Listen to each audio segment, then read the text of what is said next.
Hello everyone! For today's video ay manunood kami ng Monster Jam 2025. First time namin itong gagawin kaya nakaka-excite talaga. Pero syempre, kailangan munang pumila bago makapasok sa loob. Ang venue ay dito sa Ford Field, Detroit, Michigan. Ang laki no? Charan! After a few minutes ay nakapasok na kami sa loob at nahanap na rin namin ang aming upuan. Grabe, sobrang dami ng tao. Ang audience ay mix ng mga bata at matatanda. Meron din ako nakitang mga babies. Talagang masisense mo na ang show ay pampamilya. Anyway, mapapansin nyo na may mga suot na earmuffs yung mga manonood, especially ang mga bata.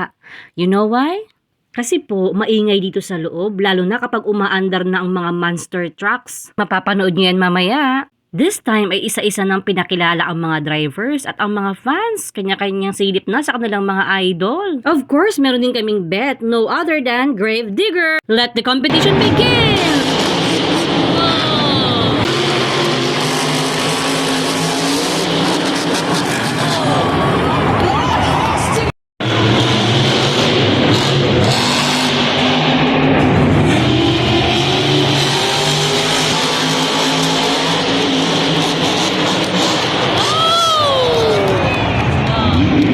Oops, let's have a break. Siya nga pala si Sisi, our favorite niece here in the US. Naglalambing kay Uncle Rob kasi gusto daw niya ng popcorn. Kaya ayan, yan ang popcorn mo, Sisi. Habang kami ay kumakain ng popcorn, ang mga drivers naman ay naghahanda na para sa susunod na kategory ng kanilang competition.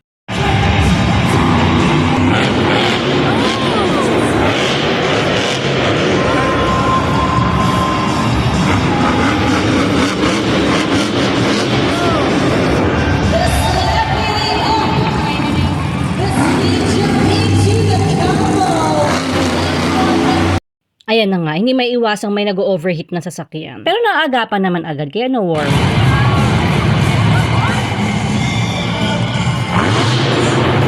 Whoa!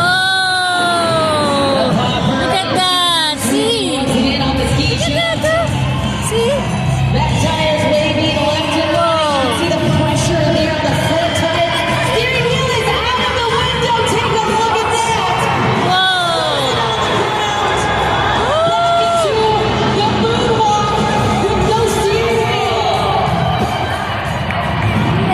Tapos na ang first half, so nag-CR break muna kami. Then, pumila na kami dyan para bumili ng snacks. Isang order lang kami ng burger, fries, and lemonade. Kasi naman ang presyo ginto. Which is common naman pag ganitong event. So ito na nga, nakabalik na ulit kami sa loob. Para manood ng last category na tinatawag nilang freestyle. Pero may pa-dance cam sa venue, kaya ayan, sayaw Sisi, go! Sayaw! Fast forward at announcement na ng winner. And we're so happy kasi ang naging champion ay ang aming idol na si Grave Digger! Yehey! Akalain mo yun? Siya talaga ang naging champion. Galing naman kasi talaga. Oh, may nanalo na kaya uwian na.